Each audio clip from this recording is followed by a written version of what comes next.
বিবেকানন্দ আবির্ভূত হয়ে দরিদ্র, অশিক্ষা ও কুসংস্কার আচ্ছন্ন মানুষকে জাগিয়ে তুলেছিলেন। 1863 খ্রিস্টাব্দে 12 জানুয়ারি কলকাতার গৌরমোহন স্ট্রিটে স্বামী বিবেকানন্দ জন্মগ্রহণ করেন। তার পিতা বিশ্বনাথ দত্ত পেশায় উকিল ছিলেন এবং মাতা ছিলেন ভুবনেশ্বরী দেবী। তার আসল নাম ছিল নরেন্দ্রনাথ দত্ত।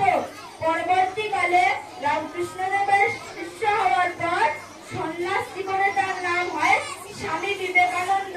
তিনি কলকাতা বিশ্ববিদ্যালয় থেকে বিএ পাস করেন। তিনি উপলব্ধি করেছিলেন মানুষের মধ্যেই ভগবান বাস করে। তাই তিনি বলে, জীবে প্রেম করে যেই জন সেই জন সে বিষয়ে ঈশ্বর। তিনি ভারতের প্রতিনিধি হিসাবে আমেরিকার শিকাগো ধর্ম সম্মেলনে যোগ দেন।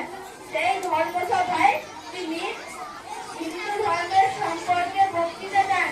স্বামী বিবেকানন্দের এই বক্তৃতা সারা বিশ্বে ছড়িয়ে পড়ে। রামকৃষ্ণদেবের মৃত্যুর পর স্বামী বিবেকানন্দ 1897 খ্রিস্টাব্দে